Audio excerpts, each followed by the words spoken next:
Muchos se preguntan cómo el régimen actual logró concentrar tanto poder. La respuesta no está en lo que hacen hoy, sino en lo que hicieron en 1999. Aquí vamos a recordar el origen de todo. ¿Cómo fueron los inicios de Chávez como presidente? ¿Qué pasó con los otros poderes, legislativo y judicial? ¿Cómo se eligió la Asamblea Nacional Constituyente?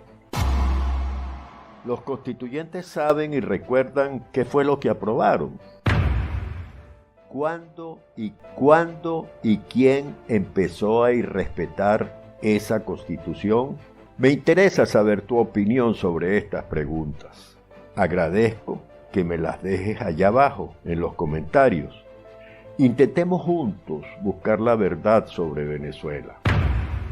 Soy Antonio Diurich y esta es Radio Cuentero. Aquí voy a responder esas preguntas y a recordar cómo inició su periodo presidencial Hugo Chávez. ¿Qué hizo con los otros poderes que legal y constitucionalmente existían? ¿Cómo respondieron aquellos que los ejercían y representaban? ¿Cómo se tomó la decisión de convocar a la constituyente? ¿Cómo se eligió esta? ¿Cuál fue la influencia de Hugo Chávez sobre la misma? Podríamos decir que la mayoría de aquellos que fueron constituyentes entonces no defienden a su constitución, a la que ellos discutieron y aprobaron, porque en realidad no la conocen. Todo indica que ellos solo fueron unos levantabrazos. El 17 de enero de 1999, Hugo Chávez había visitado nuevamente Cuba.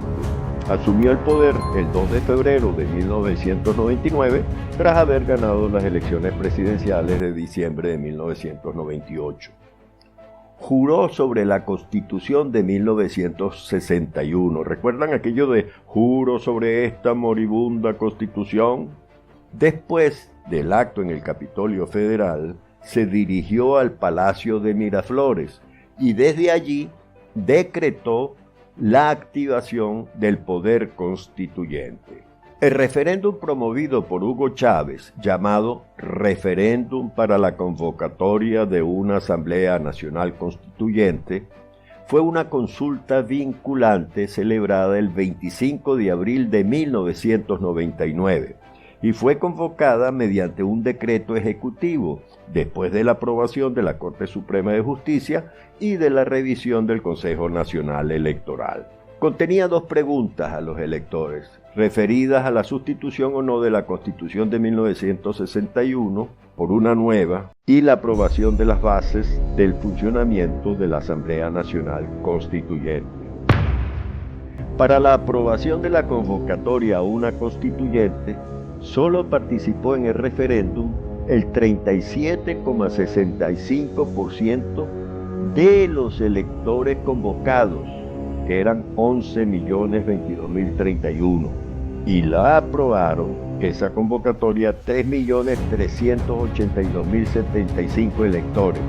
Es decir, esa convocatoria contó con la aprobación de apenas 30 de cada 100 electores convocados. El 25 de julio se realizan las elecciones para escoger a los integrantes de la Asamblea Nacional Constituyente. De 128 escaños que se eligieron, Chávez obtuvo 121 y los no chavistas fueron electos 7, debido a la forma poco democrática como se hizo esta elección. Aunque pudiera creerse, porque era uno de los reclamos que hacíamos los venezolanos entonces, incluido yo, que los diputados y concejales se eligieran nominalmente y ninguno por lista. Entonces fue cuando caímos en cuenta que sin representación proporcional de todo el universo, en especial de las minorías, no hay democracia. Así fue aquella elección. El mal de fondo no fue aquel famoso quino de Chávez, porque eso no pasaba de ser ventajismo político, sino la falta de proporcionalidad entre votos y elegidos. El control total de la constituyente siempre lo tuvo Chávez, quien dispuso que Luis Miquelena la presidiera, y quien, por su demostrada vocación democrática, para mí fue la mejor decisión que tomó Chávez al ponerlo a él a presidirla. Y en gran parte, Miquelena es el padre de todo lo democrático que contiene la Constitución. Isaías Rodríguez, primer vicepresidente, y esa gran decepción llamada Aristóbulo Istúriz, el segundo vicepresidente. También es bueno recordar que la esposa de Chávez, la famosa María Isabel Rodríguez de Chávez, que el hermano de Chávez, Adán, y unos cuantos militarotes formaron parte de ese grupo, mientras que venezolanos formados y preparados fueron relegados y apartados por no ser cuotas de Chávez. El 4 de agosto de 1999, Chávez presenta, durante la primera sesión de la Asamblea, su propia propuesta de constitución bolivariana. Casi al final de las deliberaciones, Chávez impone el cambio de nombre de Venezuela, agregándole lo de bolivariana.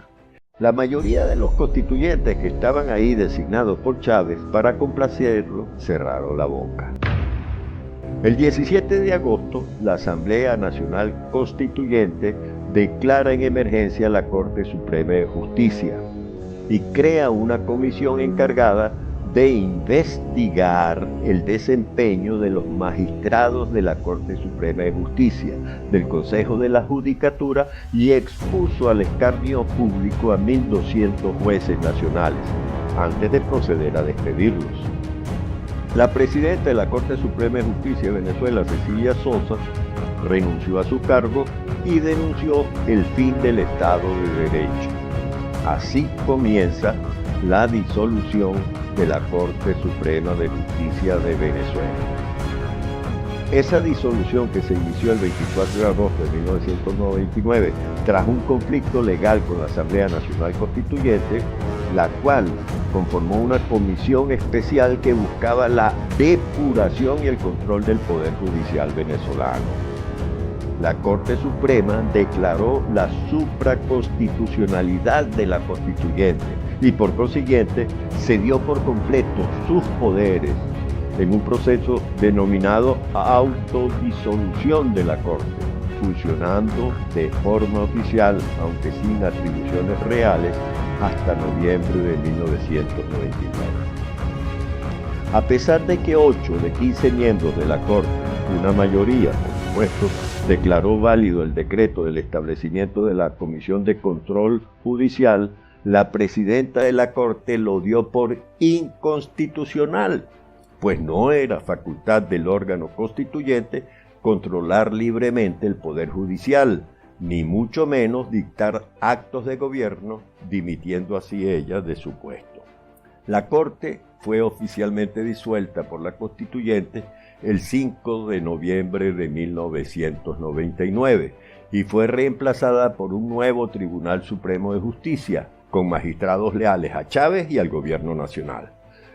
Mientras que la disolución de la Corte fue apoyada por el Senado de la República, que estaba encabezado por Luis Alfonso Dávila, que era leal al presidente Chávez, la Cámara de Diputados, encabezada por su presidente, el diputado Enrique Capriles, no lo hizo. La Corte permaneció funcionando fuertemente regulada por la Constituyente, como dijimos antes, hasta noviembre de 1999.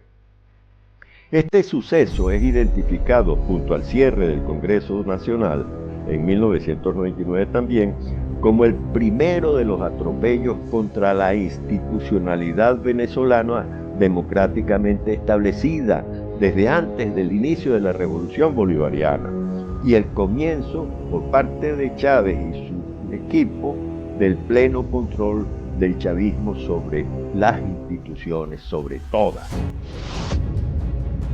El 19 de noviembre de 1999, la Asamblea Constituyente presenta a Chávez la versión final del proyecto de nueva Constitución.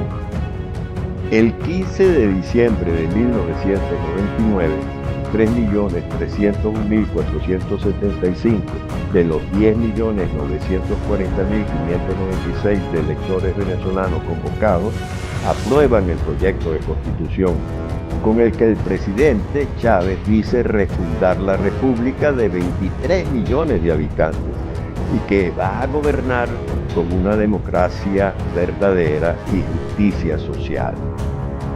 Ese mismo día, 15 de diciembre, lluvias torrenciales en el estado Vargas, Venezuela, generaron una catástrofe que dejó unos 15.000 desaparecidos. Por cierto, como anécdota, entre ellos desapareció Hugo Chávez, que no se daba por enterado de la tragedia y no decía, no asomaba la cara. Y unos 3.500 millones de dólares en pérdidas, así como la destrucción de más de 15.000 viviendas. Y esa tragedia dejó unos 75.000 damnificados. Los puntos más relevantes de la Constitución, que es muy ampulosa, gorda y con una redacción latosa y progresista según ellos, podemos decir que es una Constitución democrática, cuyas novedades fundamentales son: primero, la eliminación del Senado y de los senadores vitalicios, y que el Congreso pasa a llamarse, como en Cuba, Asamblea Nacional y será unicameral. Los estados quedan sin representación. Segundo, de los 3 poderes tradicionales, legislativo, ejecutivo y judicial, Venezuela pasa a tener 5 poderes, con el agregado del poder moral, que en nada se parece al de Bolívar, y el poder electoral, que nunca han sido esos 2 poderes nuevos, en los 22 años de su existencia, poderes independientes del Ejecutivo, al igual que tampoco lo son los otros 2, aunque aquellos, el legislativo y el judicial, tienen poder real de control, que constitucionalmente está establecido inclusive en la nueva Constitución. Pero Chávez se ocupó de convertir al legislativo y al judicial en instituciones desprestigiadas como nunca y serviles a un autócrata con vocación dictatorial. Tercero, introduce la figura del referéndum revocatorio, aplicado a mitad de periodo, pero que no ha servido para nada, porque el Chávez mismo fue el primero en sabotearlo e impedirlo. Y cuarto, uno de los errores garrafales de esa Constitución fue darle el voto a los militares y por esa vía politizar a la Fuerza Armada. Cuando aparece Chávez después de la tragedia de Vargas, envía un mensaje al país en cadena nacional, en radio y televisión, e informa que diversos países de todo el mundo mostraron su solidaridad con Venezuela y ofrecen prestar ayuda. Pero Chávez rechazó el envío de 2 navíos estadounidenses. Chávez alegó que Venezuela no necesitaba personal adicional, no necesitaba dinero ni equipos, pero sin embargo sí aceptó la ayuda de los demás países, porque Chávez politizó la ayuda humanitaria. En julio del 2000, ya con una nueva constitución, se realizan las elecciones para relegitimar todos los poderes. Chávez ganó la presidencia con el 59,76% de los votos e inició un nuevo periodo presidencial. En agosto del 2000, Chávez visitó varios países de la OPEP y se entrevistó con Saddam Hussein en Bagdad el 10 de agosto. En octubre del 2000, Chávez dicta un decreto presidencial, el 1011, cuyo texto modificaba parcialmente el reglamento del ejercicio de la profesión docente y creaba una figura administrativa como lo era la de los supervisores itinerantes. El decreto de ley fue muy polémico y generó el primer movimiento opositor fuerte en contra de Chávez. Movimiento que movilizó a decenas de miles de personas de la sociedad civil durante el resto del año 2000. Salieron a protestar contra el decreto bajo el lema «Con mis hijos no te metas». A pesar de la insistencia con la implementación del decreto, este no pudo ponerse en práctica debido a la oposición y a las críticas de la sociedad civil. El 26 de octubre, Fidel Castro llegó a Venezuela en visita oficial. Castro dio un discurso ante la Asamblea Nacional. Con el permiso de Chávez, empieza la intromisión cubana en Venezuela. El 30 de octubre, Venezuela y Cuba firmaron el Convenio Integral de Cooperación. Ese convenio establecía que el pago parcial de la factura petrolera, Fidel lo haría con bienes y servicios, tales como asesorías en deportes, medicinas y agricultura. El Acuerdo de Caracas no era más que un simple pretexto para ayudar a Cuba y a Fidel y regalarle los recursos del país que Fidel necesitaba. Así fue como Chávez empezó a aflojarse la correa y a desabotonarse los pantalones para bajárselos ante Fidel. Hasta la próxima, Dios mediante. Dios bendiga Venezuela. Estamos libres, somos libres.